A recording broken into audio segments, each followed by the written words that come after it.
वैशिष्ट्य आहे. खरंच मला जाणवलं मॅडम, मी 2 दिवसापासून आहे इथे आलो तर असं वाटतं की वापस जायलाच नको पाहिजे. मग म्हणजे इथेच थांबायचं असं वाटतं आपल्याला. किती छान मॅडम, किती छान. म्हणजे आपण एका मुळात मला असं वाटतं ना, एखाद्या गोष्टीची पॅशन जर असली तर सगळं काही शक्य होतं. पण आमच्याकडच्या बहिणाबाई आहेत की एक अशिक्षित स्त्री की काय चमत्कार घडवू शकते. सौरभ फार छान प्रश्न विचारलाय. मुळात प्रिझम हा नवीन कन्सेप्ट जरी इकडचा असला, जेव्हा आयुष्यात तुमच्यावर संकट येतात किंवा अडचणी येतात, त्या अडचणींमध्ये एखादी संधी लपलेली असते. पण केंद्र सुरू करायचं हे आम्हाला फार चॅलेंजिंग होतं. आणि झाडं लावणे आणि जगवणे हे सगळ्यात मोठं आजच्या पिढीला काम आहे. तयार करत असताना तुम्हाला तर खूप सारे क्रिटिसाइज खूप साऱ्या लोकांनी बोललेलं असेल की काय करतात, डॉक्टर आहात. जळगाव ओळखलं जातं उन्हाळ्यासाठी. थँक्यू. हॅलो एव्हरीवन, आज आपल्यासोबत डॉक्टर रेखा महाजन मॅडम डॉक्टर आहेत आणि जळगावमध्ये आर्यन इको रिसॉर्ट आहे, इथले फाउंडर पण आहेत.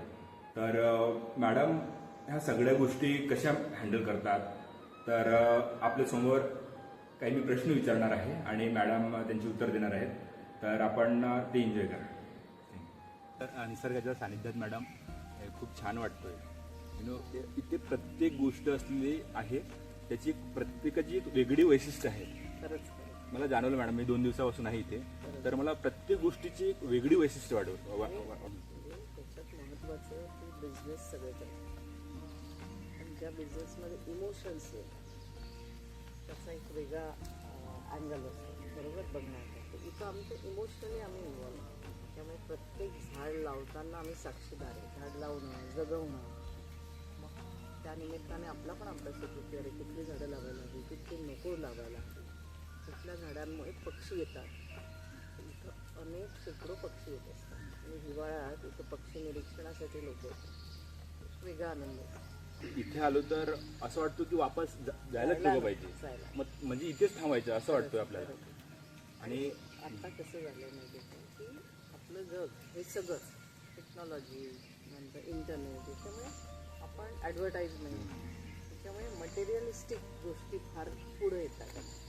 म्हणजे माणसांपेक्षा वस्तूंवर प्रेम जास्त झालं, तर संग्रहवाद झाला. अशा ह्याच्यात जेव्हा तुम्ही निसर्गात असता तेव्हा निसर्ग तुम्हाला जमिनीवर ठेवतो.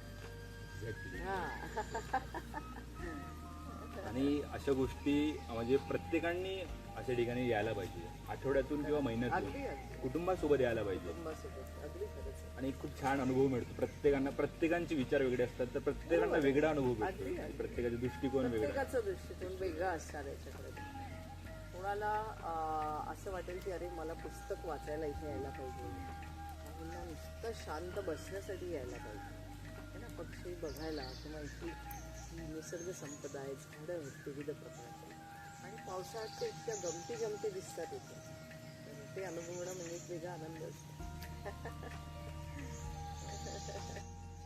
मस्त. जळगाव हे मोस्ट ऑफ दी केळीसाठी प्रसिद्ध आहे आणि कापूससाठी प्रसिद्ध आहे. पण आणि जळगावची सर्वात मोठी हे म्हटलं तर जळगाव हा उन्हाळा आणि जळगाव यांची दोस्ती कुठेतरी जुळते. तर या जळगावच्या एवढ्या उन्हाळ्या भागामध्ये उन्हाळ्यात असो, पावसाळ्यात, हिवाळ्यात कधी पण तुम्हाला वाटलं की बुवा आपण जळगावला यायला पाहिजे, तर पहिली गोष्ट डोक्यामध्ये येतोय ती की आर्यन इको रिसॉर्ट. म्हणजे उन्हाळ्यामध्ये थंड जसं कोकणाची वाईब्स इथे मिळतोय, तिथे जळगावला कुठेही मिळणार नाही. सो हा खूप मोठा परिसर आहे. या परिसराची कल्पना मॅडमच्या डोक्यात कशी आली आपण मॅडमला विचारूया. सो मॅडम, पहिला प्रश्न तुम्हाला आहे, एवढं मोठं इको रिसॉर्ट तुम्हाला निर्माण करण्याची मोटिवेशन एक्झॅक्टली कुठून मिळाली? नमस्कार. सौरभ फार छान प्रश्न विचारलाय. मुळात आम्ही दोघं हे शेतकरी कुटुंबातून आलेलो आहोत. माझे वडील, माझे सासरे हे अतिशय उत्तम आणि आदर्श शेतकरी होते आणि आदर्श शिक्षक देखील. मला असं वाटतं की सुरू करण्यामागे कुठेतरी मूळ हे त्याच्यात लपलेलं असावं की शेतीची आवड ही दोघांनाही होती. आणि मूळ गाव आमचं एरंडो, पण तिथं जाणं जमेना तर आपल्या शहराजवळ शेती असावी असा एक विचार डोक्यात आला.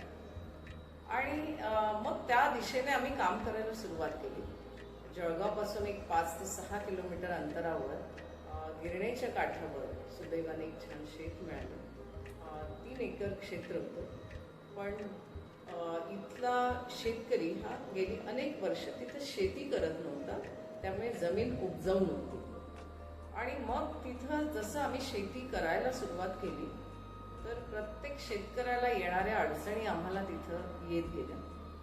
आणि शेतीतनं पाहिजे तसं पिकेना किंवा परवडेना. मग वेगळं काही करता येईल का असा एक विचार डोक्यात आला. आणि त्याच दरम्यान आम्हाला ऑस्ट्रेलियाला जाण्याची संधी मिळाली. आणि तिथं मी ॲग्रोडोम सेंटर इथं आम्ही व्हिजिट केली. पूर्ण दिवसभर आम्ही तिथं होतो. आणि तिथं लक्षात आलं की शेती वेगळ्या पद्धतीने कशी करता येते. म्हणजे शेती हे नियमितपणे उत्पन्नाचं साधन कसं होऊ शकतं, त्याला एक पूरक अशा व्यवसायाची जर जोड दिली तर एक शेतकऱ्याला त्यातनं नियमितपणे उत्पन्न मिळेल अशी सुविधा होऊ शकते. आणि त्याला ॲग्रो टुरिझम असं म्हटलं जातं. भारतात आल्यानंतर आम्ही जे काम करत होतो त्याला ॲग्रो टुरिझमचं स्वरूप द्यायचं असं आम्हाला लक्षात आलं. आणि त्या दिशेने प्रवास हा आमचा खरं तर सुरू झाला. तर मोटिवेशन म्हणाल तर हे मूळ शेतीतनं आलेलं मोटिवेशन आहे. Nice thing ma'am. त्यालाच अनुसरून दुसरा प्रश्न आहे. हा जो एवढा मोठा इको रिसॉर्ट तुम्ही तयार करत असताना तुम्हाला तर खूप सारे क्रिटिसाईज खूप साऱ्या लोकांनी बोललेलं असेल की काय करत आहात, डॉक्टर आहात आणि डॉक्टर हे करून कसं काय करणार हे. तर तुम्हाला खूप सारे क्रिटिसाईज आले असतील, खूप साऱ्या लोकांनी प्रश्न विचारले असतील. तुम्ही त्यांना कसे फेस करता? मुळात याच्यात तू म्हणतोस ते अगदी बरोबर आहे. कारण ॲग्रो टुरिझम हा नवीन कन्सेप्ट जरी इकडचा असला तरी जळगाव जिल्हा खानदेश हे मुळात कृषी प्रधान आहे. म्हणजे प्रत्येकाकडे शेती आहे. शेतकरी उत्तम शेती करणारे शेतकरी आहेत. आणि मग त्याच्यात तुम्ही शेती दाखवायला लोकांना बोलवायचं म्हणजे नेमकं वेगळं काहीतरी द्यायला हवं असं ते पण लक्षात आलं. आणि लोकांना सुरुवातीला वाटलं की अरे शेती काय बघायची, ॲग्रो टुरिझम म्हणजे शेती. त्यावेळेला आम्ही इमू पालन, फुलांची शेती, थोडंसं पारंपरिक शेतीपेक्षा वेगळं काही करता येईल का हे पण विचार करत होतो. तर सुरुवातीला ती अडचण आली. कारण जळगाव हे मुळात पर्यटन स्थळ नाही. तर इथं एखादं ॲग्रो टुरिझम किंवा शेती पर्यटन केंद्र सुरू करायचं हे आम्हाला फार चॅलेंजिंग होतं. आणि दुसरं, जळगाव ओळखलं जातं उन्हाळ्यासाठी. आणि बऱ्याचदा की पाणी नाही आहे जळगावला असंही म्हटलं जातं. तर ही जळगावची ओळख बदलायला हवी असं कुठेतरी मनात होतं. तर त्यामागे सुद्धा हे कारण होतं. अनेक अडचणी आल्या पण स्वतःच्या कामावर आणि आपण जे क्वालिटी वर्क करतो त्यावर विश्वास असल्यामुळे बऱ्याच वेगवेगळ्या शंका कुशंका काढण्यात आल्या. पण आमची दिशा ही निश्चित होती आणि वाटचाल गेली अनेक वर्ष आम्ही करीत आहोत. तर असा हा प्रवास आमचा सुरू होता.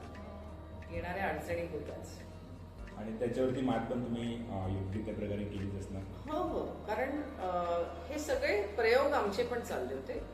आम्ही इमू पालन सुरू केलं कारण त्यावेळेला महाराष्ट्रात फार मोठ्या प्रमाणात हा शेतीला पूरक व्यवसाय म्हणून त्याच्याकडे बघितलं जात होतं.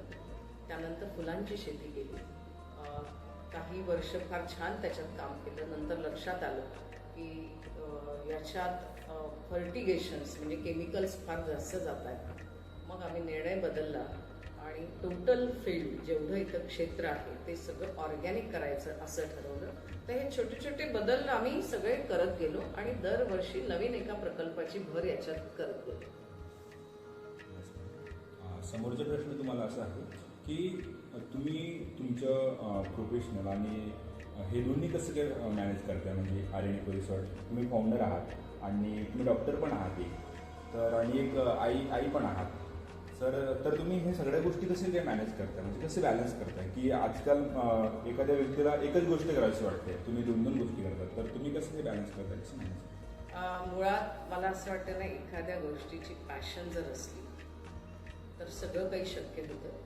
आणि आमच्या दृष्टीने फर्स्ट प्रायोरिटी ही फॅमिली होती. त्यानंतर आपला व्यवसाय होता की जो ज्याच्याकडे एक सामाजिक दायित्व म्हणूनही पाहिलं जातं, असा वैद्यकीय व्यवसाय होता. त्याकडे दुर्लक्ष करून चालणार नव्हतं. पण मला असं वाटतं की टाईम मॅनेजमेंट हा एक शब्द त्याला छान लागू पडेल. की वेळेचं उत्तम नियोजन जर केलं तर तुम्हाला कुटुंब, व्यवसाय आणि तुमची पॅशन या तिघं गोष्टीचा मध्य साधणं सहज शक्य होतं. आणि ते आम्ही स्वतः अनुभवलं आहे की कारण गेले 24 वर्ष आम्ही सातत्याने दोघंकडे उत्तमरित्या काम करून प्रवास आमचा चाललेला आहे. निसर्ग आपल्याला साथ द्यायची शाश्वती नसताना सुद्धा तुम्ही निसर्गाच्या सानिध्यात तुम्ही एवढं मोठं काम केलं. वादळ आलं तर झाडं पडतील हे ते, तर हे सगळं मॅनेज म्हणजे यासाठी भरपूर साऱ्या गोष्टी लागल्या असतील, ते कसं काय केलं तुम्ही? खरं तर कुठलीही नवीन गोष्ट केली तर काहीतरी अडचणी येणार आणि आम्ही निसर्गाच्या विरुद्ध जाऊन तसं काही करत नव्हतो. पण कधीतरी जोरात येणारं वादळ किंवा एखादी मानकोपऱ्यांवर लागलेली आग असेल किंवा आतमध्ये येणाऱ्या काही अडचणी असतील, ह्या सगळ्या पेलर पुढं जाण्याची क्षमता मला वाटतं निसर्गच आपल्याला देत असतो. या सगळ्यांवर मात करणं हे निसर्गाच्या जेवढ्या सानिध्यात तुम्ही राहाल तेवढं निसर्ग आपल्याला शिकवत असतो. मॅडम, आता मी तिकडनं येत होतो तर मला 5 सेन्सेसचं गार्डनचं म्हणजे दिसलं तिथे, म्हणजे आता ते नवीन हे सुरू आहे, तर काय बेनिफिट त्याचं असं म्हणजे ते 5 सेन्सेस गार्डन तुम्ही निर्माण करता? गेल्या अनेक वर्षांपासून निसर्गात फिरताना आणि निसर्ग अनुभवताना असं एक जाणवलं की मनुष्य आपले 5 सेन्सेसचा उपयोग खरंच करत नाही. कारण बऱ्याचदा आपण जे दिसतं तेवढ्यावरच विचार करतो. 5 सेन्सेस म्हणजे ज्याच्यात तुमचं टच, स्मेल, टेस्ट, साऊंड आणि असे एक 5 सेन्सेस हे आहेत की ज्याच्याने एक 5 सेन्सेसचा अनुभव प्रत्येक व्यक्ती इथं घेऊ शकेल. अशा ह्या गार्डनची ही संकल्पना आहे, ज्याला दुसरा म्हणतो आपण सेन्सरी गार्डन. म्हणजे तिथं काहीतरी वेगळ्या छान टेस्ट असणाऱ्या वनस्पती असेल, त्याचं सुंदर असं छान स्मेल येणारा काही सुगंधित फुलं झाडं असतील, पाण्याचा खळखळणारा आवाज असेल, डोळ्यांना नेत्रसुख देणाऱ्या अशा काही गोष्टी असतील. तर अशा ह्या सगळ्या 5 सेन्सेसला उद्दीपित करणारा आणि जागृत करणारा असं हे या 5 सेन्सेस पार्कची आमची संकल्पना आहे. आणि शिवाय याच्या मागचं अजून एक कारण असं पण आहे की जे व्हिज्युअली इम्पेअर्ड लोक आहेत ह्यांना सुद्धा ह्या पार्कचा अनुभव, या गार्डनचा अनुभव उत्तमरित्या ते घेऊ शकतील, अशी यामागची संकल्पना आहे. आणि फर्स्ट टाइम कुठेतरी मोस्ट ऑफ द टाइम मी खूप ठिकाणी व्हिजिट केलं, बट मला 5 सेन्सेस गार्डन दिसलेच नाही. So this is the good thing that की आयरन इको रिसॉर्टमध्ये असं काहीतरी सुरू होत आहे. सो समोरचे प्रश्न राहणार तुम्हाला, इथे बहिणाबाईचं गाव आहे, सो आणि it is open for all, तर त्याची संकल्पना काय आहे म्हणजे तुमच्या आयरन इको रिसॉर्ट संबंध? मुळात आपण जगभर फिरताना असं दिसतं की त्या देशाचं प्रेझेंटेशन त्या कुठल्या तरी म्युझियममधून पण होत असतं. जसं आम्ही जपानला नुकतंच जाऊन आलो, टोयोटो तिथं बनते, टोयोटो कार म्युझियम अतिशय सुंदररित्या त्यांनी प्रेझेंट केलं. तर आम्हाला असं वाटलं की जळगाव सारख्या ठिकाणी जेव्हा आम्ही हे पर्यटन केंद्र सुरू केले, आमच्याकडचं असं काय आहे की जे येणाऱ्या पर्यटकांना दाखवलं पाहिजे. तर आमच्याकडच्या बहिणाबाई आहेत की एक अशिक्षित स्त्री ही काय चमत्कार घडवू शकते की तिच्या बोलीतनं पूर्ण जीवनाचं तत्वज्ञान ती सांगत असते. तर अशा बहिणाबाईचं गाव निर्माण करायचं आणि तिच्या कवितेतलं तत्वज्ञान सांगणारं हे गाव असेल, अशी ही मूळ संकल्पना होती. त्याला आम्ही हरवलेलं गाव पण म्हणतो की आत्ता आपण गाव संस्कृती ही खरंच विसरत चाललो आहे. तर ती संस्कृती दाखवण्याचा आमचा हा प्रयत्न बहिणाबाईच्या गावातनं झालेला आहे. इथं अनेक शाळा आणि सहली येत असतात, तर येणाऱ्या पिढीला पण आपली संस्कृती कळावी हा सुद्धा त्याच्या मागचा उद्देश आमचा आहे. तिथं आम्ही 12 बलुतेदार आणि अलुतेदार इथं दाखवलेत की पूर्वीच्या गाव संस्कृती कशी सेल्फ सस्टेन गावं होती. की त्यांची इकॉनॉमी कशी होती की जे बलुतेदार होते त्यांनी त्यांचं स्किल द्यायचे आणि शेतकरी त्यांना धान्य देणार आहे. तर यावर स्वयंपूर्ण गाव हे असं असे त्या काळात. तर ती संकल्पना दाखवण्याचा आमचा हा छोटासा एक प्रयत्न आहे बहिणाबाईच्या गावाच्या निमित्ताने. इथे खूप सारे झाडं आहेत विविध प्रकारचे. मी तिकडनं येताना मला कॅक्टस दिसला. सो तिथे कधी न पाहिलेलं म्हणजे वेगळ्या प्रकारचे पण कॅक्टस. ते त्याची संकल्पना कशी काय डोक्यात आली म्हणजे कुठून आणलं तुम्ही? कॅक्टस तसे आम्ही पूर्ण भारतातनं जमवले होते.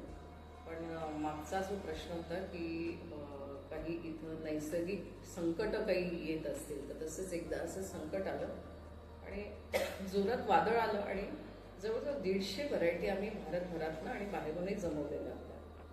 त्या एका क्षणात ते सगळं कोलॅप्स झालं. पण त्यानंतर राहिलेल्या काही गोष्टींचं एक छोटंसं गार्डन आम्ही तयार केलं.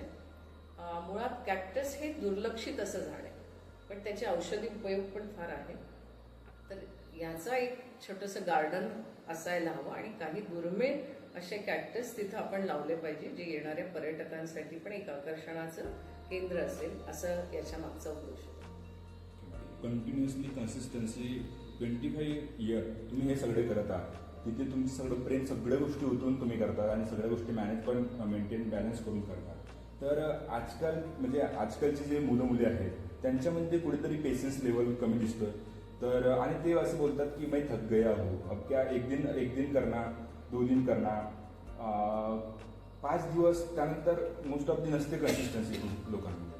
तर तुम्ही कसं काय करता मॅडम? आणि तुम्ही आजकालची जी मुलं मुली आहेत त्यांना काय मेसेज देणार? यात 2-3 गोष्टी मी अशा सांगू इच्छिते की जेव्हा जेव्हा आयुष्यात तुमच्यावर संकट येतात किंवा अडचणी येतात त्या अडचणींमध्ये एखादी संधी लपलेली असते. सगळ्यात आधी त्याच्याकडे अडचण म्हणून किंवा संकट म्हणून न बघता त्या संधीचा काही फायदा घेता येईल का हे बघणं फार आवश्यक आहे. ती प्रत्येकालाच हे लागू पडतं. आणि दुसरं म्हणजे याच्यात सातत्य हा सगळ्यात महत्त्वाचा विषय की तुम्ही एक वाक्य मला नेहमी सांगा असं वाटतं की nothing is interesting if you are not interested. त्यामुळे प्रत्येक गोष्टीत इंटरेस्ट घेणं, आवड असणं किंवा तुमची पॅशन जी आहे ती पॅशन पूर्ण करण्यासाठी सातत्याने त्याच्यावर काम करणं. म्हणजे त्याचं चांगला वाईट किंवा याच्यातनं काय होणार न होणार यापेक्षा तुम्ही उत्तम दर्जाचं सातत्याने कष्टाने काम करत राहिलात आणि नवनवीन दृष्टिकोनातनं काम करत राहिलात तर काहीतरी वेगळं आपण प्रत्येक जण उभारू शकतो. आणि मला असं वाटतं येणाऱ्या पिढीला हे फार महत्त्वाचं आहे. कारण आत्ताची पिढी आपण सगळेच मोबाईलवर असतो आणि कुठल्याच मोबाईलवर असं आहे की कुठल्याच एका कार्यक्रम आपण बघत नसतो, सारखं स्क्रोलिंग सुरू असतं. तसं स्क्रोलिंग आयुष्याचं नको की तुम्ही एखादं काम हातात घेतलंय तर ते तुम्ही वर्षानुवर्ष चाललं तरी ते पूर्ण करा. एक दिवस असा येईल की ते फार मोठं काम झालेलं असेल. मॅडम कुठेतरी त्यांची जी पेशन्स लेवल असते ती कुठेतरी गायब झालेली असते आणि कन्सिस्टन्सी पण असते. सो पॅशनने जर एखादी गोष्ट केली तर it can be achievable. Yes, definitely. आणि मॅडम पुन्हा एक प्रश्न राहिलेला, जी आपली इन्व्हायरमेंट प्रती जी कृतज्ञता आहे ती कशी काय व्यक्त करायला पाहिजे? ती छोट्या छोट्या गोष्टींना व्यक्त करायला हवी. त्याच्यासाठी फार मोठं काम उभारायचंय. मोठं काम पण होतं पण सुरुवात ही आधी छोट्यानेच करावी लागते. छोट्या कशी आहे की तुम्ही रूममधून बाहेर पडता, तुमची नळ गळत नाहीये ना किंवा पाण्याचा किती वापर खरंच तुम्ही करीत आहात याच्यावर लक्ष पाहिजे. विजेचा वापर तुम्ही कसं करत आहात हे बघितलं पाहिजे. तुम्ही जिथं जाल तिथं कचरा निर्माण न करता तो कमी कसा करता येईल हे आपण पाहिलं पाहिजे. तर मला असं वाटतं की आणि दुसरं सगळ्यात महत्त्वाचं की आपलं घर छोटं असो मोठं असो, शेती असो, कुठेही झाडं लावणे आणि जगवणे हे सगळ्यात मोठं आजच्या घडीला काम आहे. तर या सगळ्या अशा गोष्टीतनं तुम्ही पर्यावरणाच्या प्रती तुमचं प्रेम आणि एक जाणीव असणं, संवेदनशील असणं हे तुम्ही दाखवू शकता. आणि मला वाटतं हे शिक्षण आपल्याला लहानपणापासूनच मिळालं पाहिजे जे आपल्याकडे थोडंसं दुर्मिळ होत चाललं. तर हे अत्यंत गरजेचं आहे. थँक्यू मॅडम, तुम्ही तुमचा वेळ दिला तिथे आणि खूप छान प्रकारे प्रश्नांची उत्तरे तुम्ही मांडण्याचा प्रयत्न केलात आणि छान दिलात. सो खूप खूप थँक्यू मॅडम.